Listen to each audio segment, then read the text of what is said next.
माझं नाव तन्वी स्मिता अशोक कदम आहे. आज मी एक एकपात्री प्रयोग करणार आहे. त्याचं नाव आहे माझ्या स्वप्नातली खीर. सुट्टी लागली. मी अद्विता आणि शिवाज म्हणजे आपला भाई. आम्ही ठरवलेलं खूप फिरायचं. या गावातून त्या गावात, त्या गावातून या गावात. आम्ही एका गावात थांबलो. गावात हॉटेलचा पत्ता नव्हता. तर जेवायचं काय म्हणून शिवाजीने एक आयडिया काढली. आपण आता खीर बनवूया. मग ठरलं. आम्ही एका धर्मशाळेत मुक्काम करतो. बाजूला 3 दगडं मांडली. त्यात लाकडं चुराट्याचे दिसेल नव्हते घातले. खीर रटरटली. खीरचा खूप वास सुटू लागला. आम्ही ती ताटात घेतली. मनसोक्त खाल्ली. पातेला पार तळाला नेला. थोडीशी खीर फक्त उरलेली. अद्विता म्हणाली, आता ही खीर आपण सकाळी खाऊ.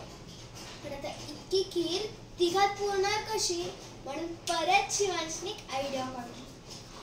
आता आपण झोपायचं.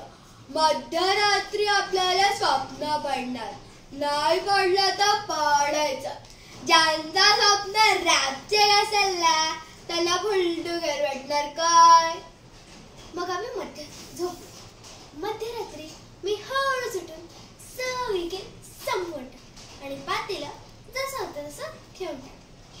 हे दोघं जरा सकाळी लवकरच उठले आणि मलाही उठवलं. मग आम्ही चुळा पडल्या. शिवाज म्हणाला, आता आपण आपलं स्वप्न सांगणार. ज्यांचं स्वप्न रापचिक असेल ना त्यांना फुलटू घर वाटणार काय. सुरुवात त्यांनीच केली. रात्री आपण झोपलो. मध्यरात्री घरावर टाकटाक झाली. मी दरवाजा उघडला. तेव्हा काय सगळा पुढारी उभे. जग सटनकली. पण तो म्हणाला ना, आता भारताचं तुझ्याशिवाय काय खरं नाही. तूच फक्त 15 रन घेण्याच्या लायकीच आहेस. आधी 15 रन करून मग निवडून काढू. ह्या बॉलीवर सगळ्यांनी आपल्याला पंतप्रधान केलं. आपण पंतप्रधान तर जनता कार्टून. अद्विता म्हणली, रात्री आपण झोपलो. मध्यरात्री दरवाजावर टकटक झाली. मी दरवाजा उघडून बघितला तर बघते ना काय सगळे देव उभे. पण त्याच्यातला ब्रह्मदेव मला म्हणतो कसा, आता स्वर्गाचे तुझ्याशिवाय काही खरं नाही. तूच फक्त राणी बनायच्या लायकीची आहेस. मग मी पुष्प कंपनीच्या एरोप्लेननी स्वर्गात गेले. आधी माझा राज्याभिषेक झाला. मग मी राणी बनले. याच्यापेक्षा चांगलं स्वप्न नसते. ह्या दोघांना नसलेल्या खिरीला भांडताना पाहून मला जरा हसायलाच आलं. थांब आधी हिचं स्वप्न ऐकू आणि मग ठरवू. मग मी ही सुरुवात केली. रात्री आपण झोपलो. मध्यरात्री घरावर टकटक झाली. मी दरवाजा उघडून बघितलं तर काय एवढा मोठा राक्षस. त्यांनी माझा गळा पकडला.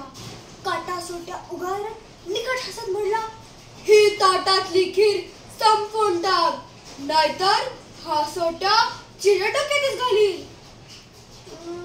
मी ती सगळी खीर संपवली. हे ऐकताच ते दोघं आधी खिरीकडे पळाले. ताट उघडून बघतात तर काय खीर तर संपलेली. मग शिवाज मला मधूनच कसा म्हणला, आयला खट्टाड सावळे संपवून टाकले. मग मी काय केलं असतं जर त्या राक्षसाने मला गळा दाबून मारलं असतं तर. जर त्या राक्षस आलेला तर आम्हाला उठवायचं तरी कसं उठवणार. तू गेलेला ना दिल्लीमध्ये पंतप्रधानच्या जागेवर. आणि तू तर काय बोलूच नकोस. तू तर डायरेक्ट स्वर्गात इंद्राच्या जागेवर. ते दोघं मोकळ्या पातेल्याकडे बघत बसले. मी मोकळे हसत बसले. धन्यवाद.